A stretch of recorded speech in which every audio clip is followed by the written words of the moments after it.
Third person's POV.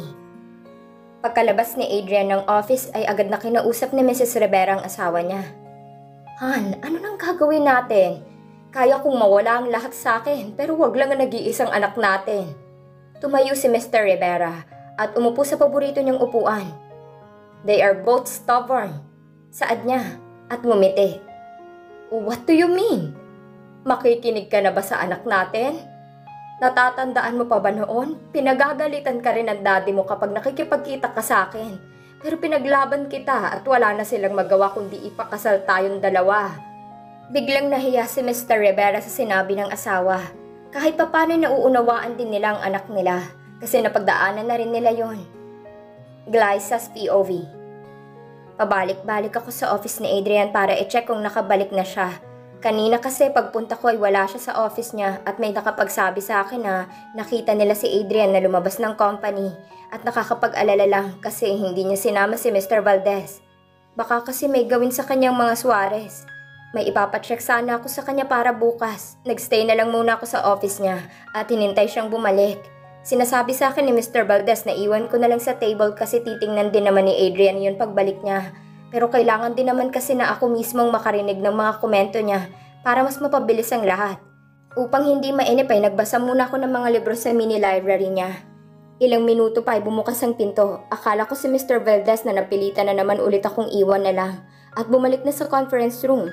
Pero si Adrian na pala. Nilagay niyang susi ng sasakyan niya sa mesa at umupo sa upuan. What are you doing here? Do you need something? He said. Binalik ko ang libro at kinuha sa gilid ng mga dala kong files. Lumapit ako sa kanya at may nilapag sa mesa. Umikot ako at tumayo sa tabi niya. Binuksan ko na rin ang files na pinapatingnan ko sa kanya.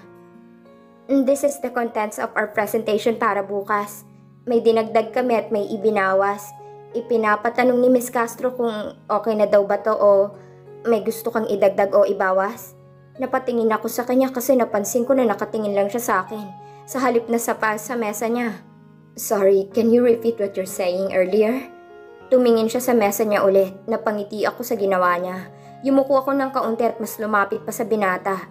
Sinadya ko na mas ilapit pa ang mukha ko sa kanya. It's about for our presentation, Adrian. May gusto ka bang idagdag o ibawas? I said at tumingin sa kanya. Napakurap siya ng ilang beses at bigla na lang ngumiti. Lumingon siya sa akin, kaya bigla akong naila. Are you teasing me, my wife? He smirked. Napalunok ako. Anong gagawin ko? Hindi itong in-expect ko. Aalis na sana ako sa tabi niya nang bigla siyang tumayo at dahan-dahan na lumapit sa akin. Habang lumalapit siya ay paatras ako ng paatras. Hanggang sa tumama ng likod ko sa shelves ng mga libro niya. Anong ginagawa mo? Hinawakan niyang necktie niya at niluwagan ito. Bakit? Wala naman akong ginagawa Ngumisi siya at kumuha ng libro sa ulunan ko. Bago niya tuluyang makuha ay tumingin ulit siya sa akin. You're so cute. Wika niya at pinisilang pisngi ko. Ngumiti ulit ito at bumalik na sa upuan niya at nilapag ang libro sa gilid. Yung sa presentation, baka kasi nakalimutan niya. Okay na yan sa akin. Thank you, Mrs. De La Cruz. He said. Nananadya ba siya? Wika ko sa sarili ko. Andrew's POV. Andito kami ngayon sa kumpanya ng mga De La Cruz. Hindi kami andito para manggulo. Kahapon pa lang ay sinabihan ko na si Daddy na huwag siyang gagawa ng gulo sa araw na to. Siyempre nagpatulong ako kay Mama. Alam niyo naman na kay Mama lang siya nakikinig. Nang nag-promise na siya na hindi na siya gagawa ng kalokohan, ay tinawagan ko si Adrian para magpaalam na pupunta kami. Gusto kong pumunta kasama si Daddy para kahit papaano mapag-isipan niya na hayaan na lang ang mga De La Cruz. Ayoko rin naman ng gulo. Ilang taon na rin kaming namuhay na may galit na kinikimkim si Daddy sa puso niya. Pagkarating namin ay hinanap ko agad si Adrian. Pero hindi siya namin makita. Sabi ng sekretary niya ay busy si Adrian ngayon sa paghahanda. Pati si Glyza ay hindi ko rin makita. Sinamahan kami ni Miss Castro papunta sa venue. As I expected ay parang hindi kami welcome dito. Nakatingin sa amin ng mga staff na parang binabantayan kami na baka may gawin kami dito. Don't worry, ganyan lang talaga ang mga yan. Alam niyo naman ang nangyayari between your company and this company. Wika ng isang babae. Good morning, Ma'am Jane. Wika ni Miss Castro. Miss Castro? Po? Ako nang bahala sa mga guest. I think Glyza is looking for you. Okay, ma'am. Umalis na si Miss Castro kaya kami na lang ang naiwan. I'm sorry I didn't introduce myself yet. I'm Jane Marquez. Nakangiting wika niya sa amin. I'm Andrew Suarez and this is my parents. Nice to meet you. Nakipagkamay ako sa dalaga. Hinatid niya kami sa magiging upuan namin. I like her personality. Siya yung babaeng ang gaan lang kasama. Mahilig siyang umiti, kaya hindi ko mapigilan na mapatitig lang sa kanya. Good morning everyone! Please be seated so that we can start now the presentation. Thank you.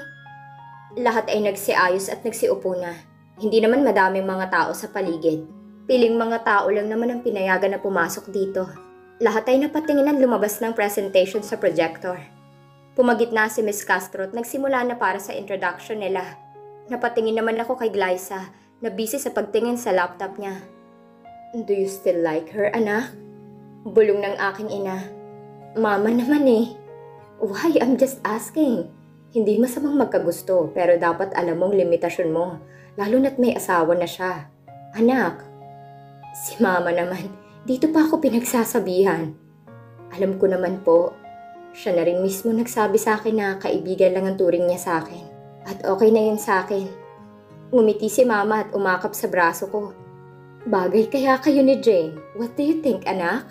Ma, hindi tayo pumunta dito para hanapan mo ko ng girlfriend. Paalala ko sa kanya. Sa sobrang daldal ni mama, hindi ko namalaya na si Adrian na nagsasalita sa gitna.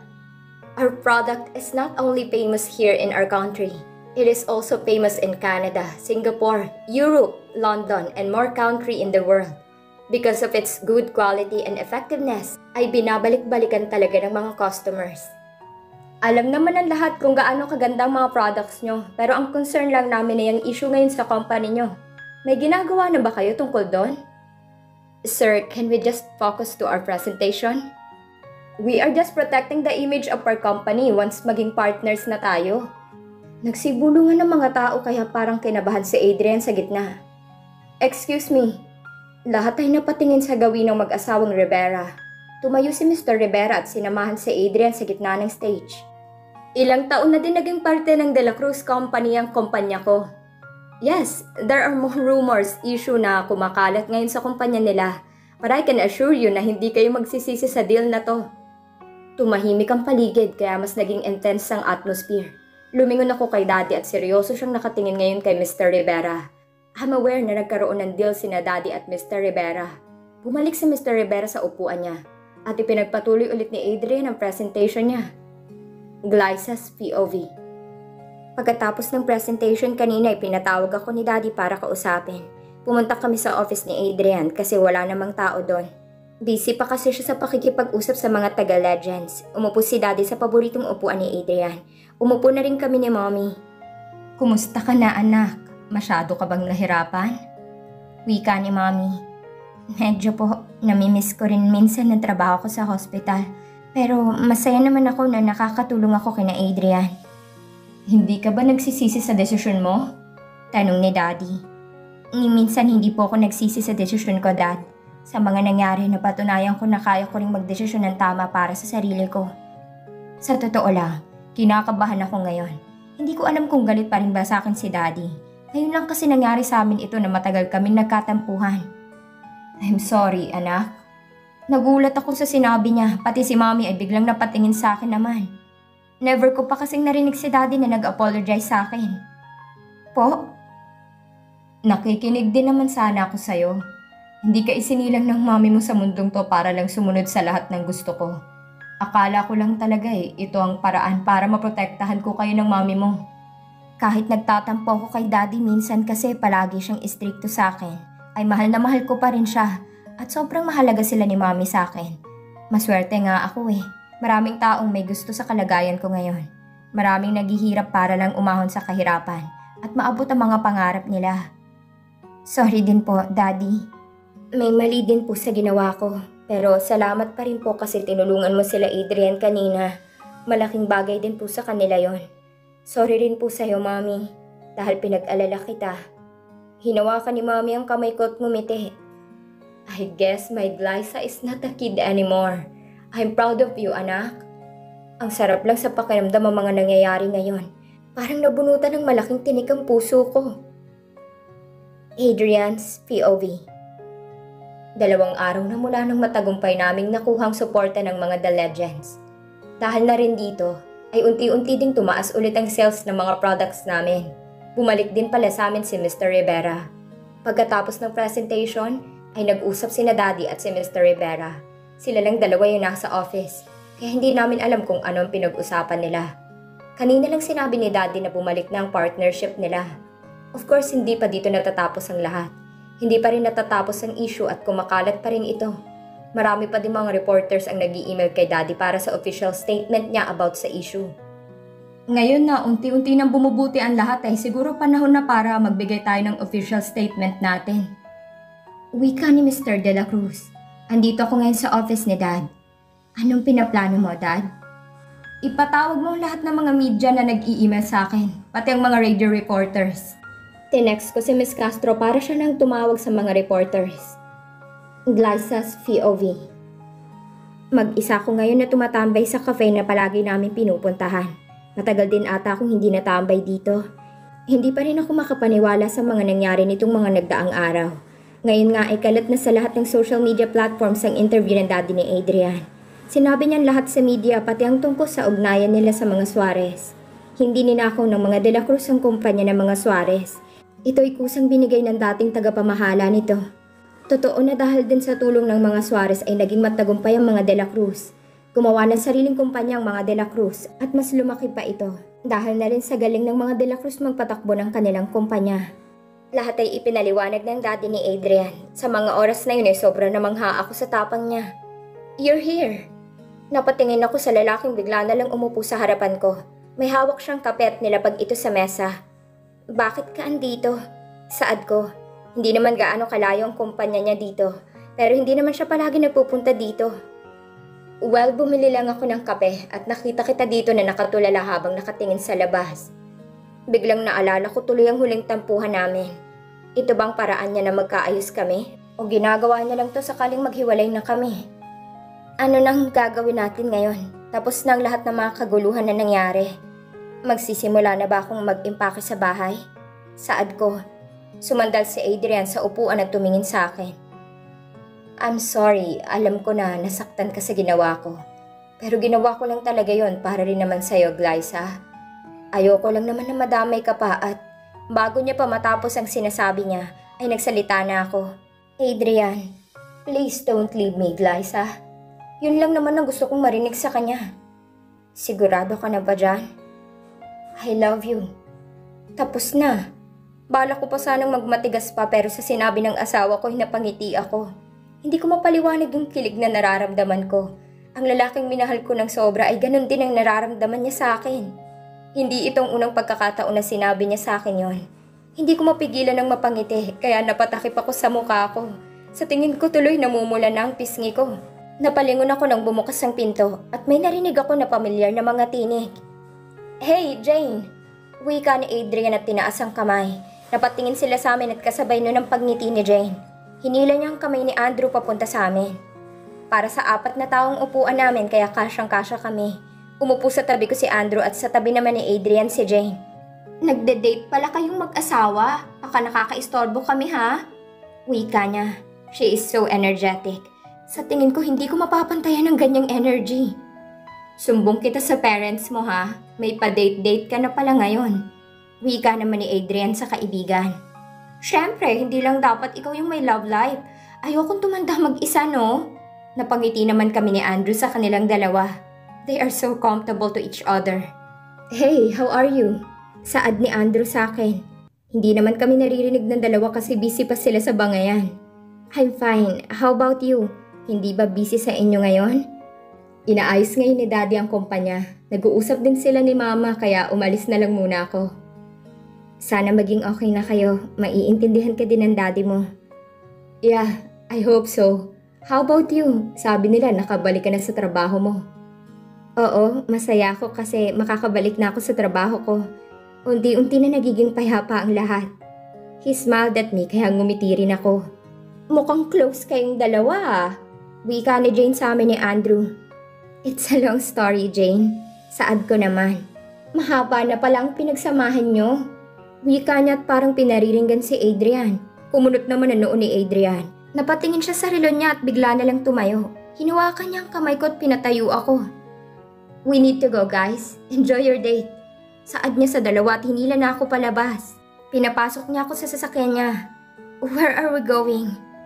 It's a secret. Wika niya at pumiti pa. Kukunin mo ba ako? Sisigaw ako. Biro ko. Ang gwapo naman ng kidnapper mo. Tumingin si Adrian sa akin sabay kindat pa. Ilang minuto rin ang biyahe namin. Napatingin ako sa paligid at namangha sa aking nakita.